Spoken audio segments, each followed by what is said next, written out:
আসসালামু আলাইকুম। কেমন আছেন সবাই? সবাইকে স্বাগত জানাচ্ছি আমার আজকের ব্লগে। কাছে দূরে যে যেখান থেকে আমার ভিডিওটি দেখছেন, আশা করছি আল্লাহর রহমতে সবাই ভালো আছেন। আমরাও আলহামদুলিল্লাহ ভালো আছি। আমার গত ভিডিওটি ছিল বৃহস্পতিবার দিনের, আর আজকের ভিডিওটি শুক্রবারের। গত ভিডিও যারা দেখেছেন তারা তো জানেন আমার হাজবেন্ড ওনার কিছু স্টুডেন্টের দাওয়াত করেছিলেন বাসায়, তো সেই নিয়ে থাকছে আমার আজকের ভিডিও। আশা করছি আপনাদের ভালো লাগবে, আর ভালো লাগলে প্রথমেই আমার ভিডিওতে একটি লাইক দিয়ে শেষ পর্যন্ত কন্টিনিউ করার অনুরোধ রইল।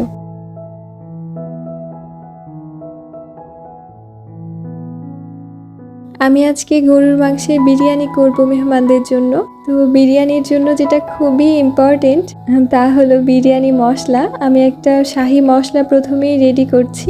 এখানে আমি শাহি মশলাটা রেডি করার জন্য নিয়েছি 1 টেবিল চামচ পরিমাণ জিরা, 1 টেবিল চামচ পরিমাণ শাহি জিরা, 1 টেবিল চামচ পরিমাণ মৌরি, 1 টেবিল চামচ পরিমাণ ধনিয়া, হাফ চামচ কালো গোলমরিচ, 1 চামচের 3 ভাগের 2 ভাগ সাদা গোলমরিচ, হাফ চামচ লং।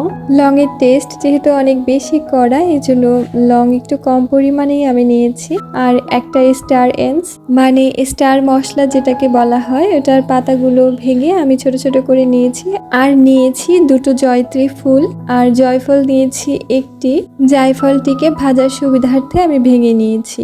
ছোট এলাচ বা সবুজ এলাচ নিয়েছি প্রায় 30 থেকে 35টি, আর 10-12টি নিয়েছি বড় এলাচ, 5 থেকে 6 টুকরো নিয়েছি দারুচিনি, আর 4টি নিয়েছি শুকনা মরিচ, আর 3টি নিয়েছি তেজপাতা। এই সব উপকরণগুলো হালকা আঁচে ফ্রাই করে নেব। প্রথমেই শুকনা মরিচ দিয়ে আমি 10 সেকেন্ডের মতো একটু ভেজে নিয়েছি। এরপর দারচিনিগুলো 10 সেকেন্ডের মতো ভেজে নিয়েছি। এরপর কালো গোলমরিচগুলো দিয়ে একটু 10 সেকেন্ডের মতো ভেজে নিয়েছি, কারণ এগুলো একটু বড় তো, তাই ভেজে নিতে বেশ সময় লাগে। এরপর সবগুলো উপকরণ দিয়ে এখন ভালো করে ফ্রাই করে নিচ্ছি। চুলার আঁচটা একদম লো থাকবে, যাতে কোনোভাবেই মশলাগুলো পুড়ে না যায়। হালকা একটু কালার ধরে আসলে চুলাটা বন্ধ করে দিয়ে কড়াইয়ের মধ্যেই সবগুলো মশলা রেখে দিতে হবে ঠান্ডা হওয়া পর্যন্ত। আর এভাবে কড়াই ঠান্ডা করে নিলে মশলাটা ভীষণ মুচমুচে হবে। আর মশলাটা পারফেক্ট ভাবে ফ্রাই হলে খুব সুন্দর একটি স্মেল ছড়িয়ে পড়বে কিচেনে।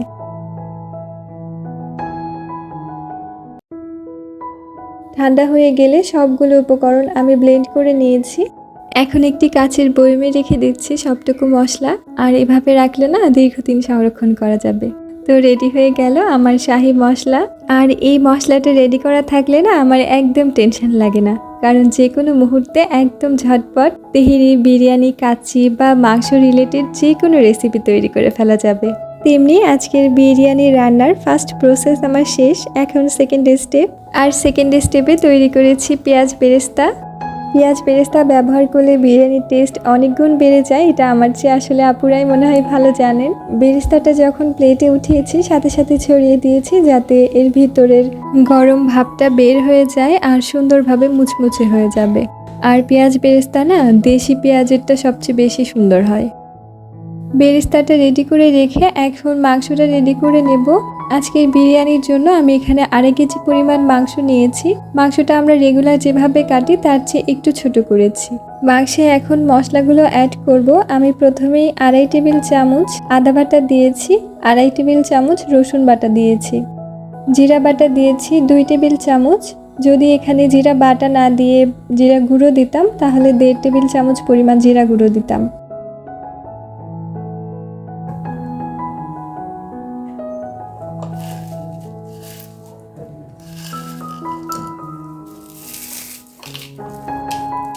দেড় কাপেরও একটু বেশি হবে এরকম পেঁয়াজ বেরেস্তা দিয়েছি। আর একটু রেখেছি, এটা বিরিয়ানির শেষে ব্যবহার করব। এখন দিচ্ছি 1.5 টেবিল চামচ ধনিয়া গুঁড়ো।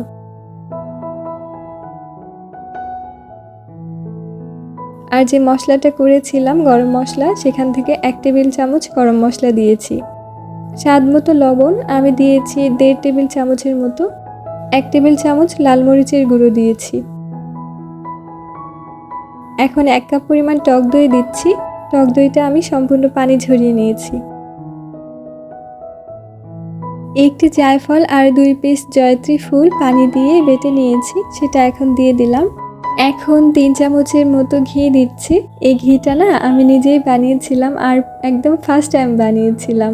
আর খুবই সামান্য হয়েছিল, এজন্য একটা কাপে করে ফ্রিজে রেখেছিলাম, যে কারণে দলা পাকিয়ে আছে। এই পর্যায়ে মাংসটা মাখানোর সময় যদি ঘিটা দেওয়া যায় তাহলে রান্নার টেস্ট ভীষণ ভালো হয় আর খুবই সুন্দর একটা স্মেল পাওয়া যায় খাওয়ার সময়। আর দিয়েছি 2 টেবিল চামচ গুঁড়ো দুধ। এখন দিচ্ছি 7-8টি ছোট এলাচ, 5 থেকে 6টি লং, 4-5টি দারুচিনি আর 4-5টি তেজপাতা। আর দিচ্ছি কিছু কাঁচা মরিচ। আর দিয়েছি 1 কাপ পরিমাণ দুধ। এগুলো সব উপকরণ এখন হাত দিয়ে খুব ভালো করে মেখে নেব। মাংসটা মেখে আধা ঘন্টা বা 1 ঘন্টা যদি রাখতাম তাহলে আরো ভালো হতো। হাতে যেহেতু এত সময় নেই, তো এই জন্য এই 15 মিনিটের মতো রেখেছি শুধু। এর মাঝে চালটা ধুয়ে নিয়েছি, চালটা ভিজিয়ে রেখেছিলাম। এখন একটি বড় হাঁড়ি বসিয়ে 1 কাপের মতো তেল দিয়েছি। এই তেলটাতে আমি পেঁয়াজ বেরেস্তা করেছিলাম। এই পাতিলটা বসানোর পর খুবই ভালো করে গরম করে নিয়েছি। এরপর তেলটা দিয়েও খুব ভালো করে গরম করে নিয়েছি। এভাবে নিলে না, যেহেতু নতুন পাতিল, তলানিতে লাগার সম্ভাবনা থাকবে না।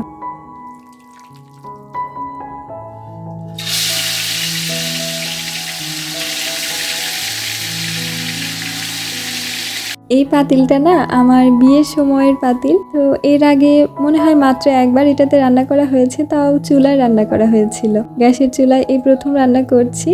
খুবই টেনশনে আছি, এটা মনে হয় 4 কেজি চাল ধরার মতো। তো আমি তো আজকে সব মিলিয়ে 5 কেজি হবে, 2.5 কেজি মাংস আর 2.5 কেজি পোলার চাল। রান্না করার সময় বেশ টেনশনেই ছিলাম যে কতটুকু ধরবে বা কিরকম হবে। দেখা যাক কিরকম হয়। নাড়াচাড়া করার জন্য 10-15 মিনিট পর ঢাকনা খুলে দেখি যে খুব সুন্দর পানি উঠেছে মাংসটা থেকে, আর এই পানিতেই পুরো মাংসটা সিদ্ধ হয়ে যাবে। এই জন্য আধা ঘন্টার জন্য লো আঁচে মাংসটা বসিয়ে রাখলাম।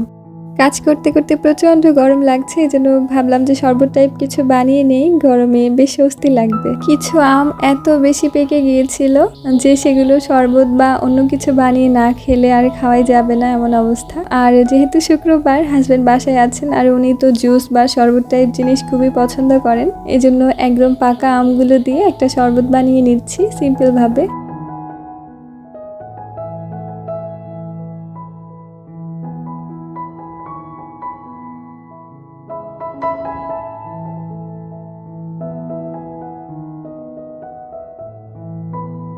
আধা ঘন্টা পর ঢাকনা খুলে নাড়াচাড়া করে দিচ্ছি। এর মাঝে দেখে মনে হচ্ছে মাংসটা অনেকটাই সিদ্ধ হয়ে গিয়েছে। আমি মাংসটাকে 80% সিদ্ধ করে নেব। মাংসটা 80% সিদ্ধ করে নিলে হবে কি, মাংসটা তুলে নেওয়ার ঝামেলাটা থাকবে না, তখন চাল আর মাংস আমি একসাথেই রান্না করে নিতে পারবো। শেষে 4 টেবিল চামচের মতো চিনি দিয়েছি। অনেকেই মিষ্টি মিষ্টি বিরিয়ানি খেতে পছন্দ করেন। আমি যে পরিমাণ চিনি দিয়েছি এতে মিষ্টি হবে না, তবে টেস্ট ভালো আসবে। আর মিষ্টি বানাতে চাইলে আরও চিনি দিতে হবে।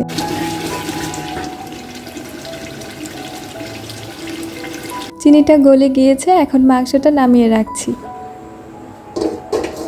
কড়াইটা গরম হয়ে গেলে 1/2 কাপের মতো তেল দিয়ে 1 কাপের মতো পেঁয়াজ কুচি দিয়েছি। পেঁয়াজটা একটু ভাজা হয়ে গেলে এখানে কিছু মশলা অ্যাড করব।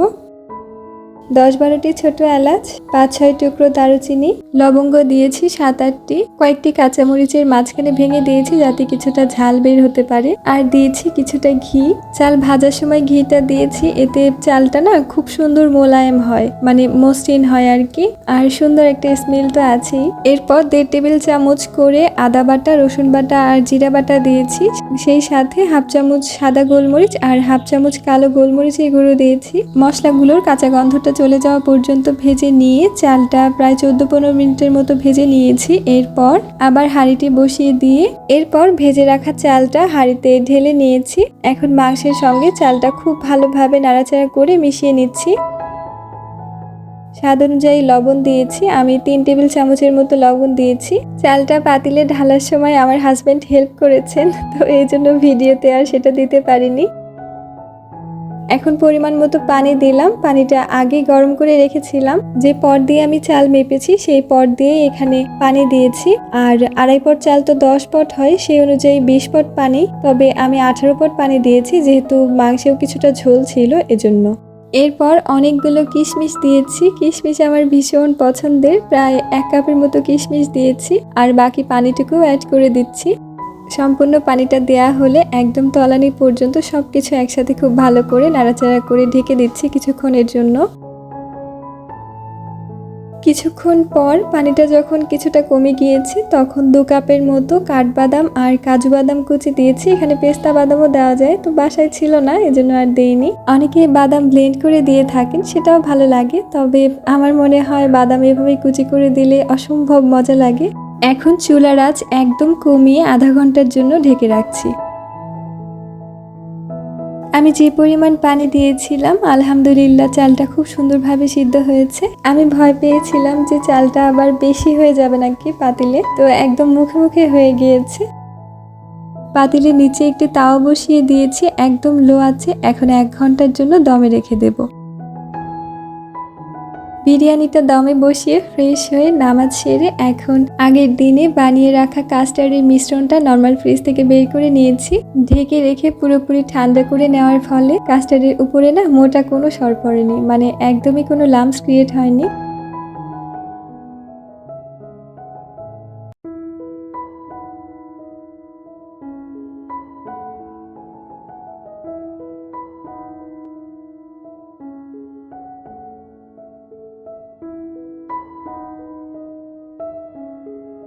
এখন কিছু ওয়ান টাইম কাপে করে নর্মাল ফ্রিজে রেখে দেব।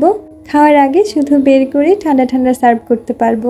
আমি আসলে রান্নাবান্নায় একদমই এত এক্সপার্ট না, তবে সেদিনের কাস্টার্ডটা খুবই মজা হয়েছিল। ভিডিওটা যখন এডিট করছিলাম না, তখন না আমার আবারও বিরিয়ানি আর কাস্টার্ড খেতে ইচ্ছে করছিল। বিরিয়ানিটা যখন বানানো শুরু করেছিলাম বেশ টেনশনে ছিলাম, তো আলহামদুলিল্লাহ শেষটা ভালোই হয়েছিল। সব কিছু ক্লিন করার পর খেতে বসেছি একদম প্লেট ভর্তি করে বিরিয়ানি নিয়ে, আর সেই সাথে খেতে খেতে আপনাদের কাছে বিদায় নিয়ে নিচ্ছি। নিজেদের মূল্যবান সময় থেকে যারা এতক্ষণ ভালোবেসে আমাকে সময় দিয়েছেন সবাইকে মন থেকে কৃতজ্ঞতা জানাচ্ছি, আর সবার সুস্থতার কামনা আজকে এখানেই শেষ করছি। আল্লাহ হাফিজ, আসসালামু আলাইকুম।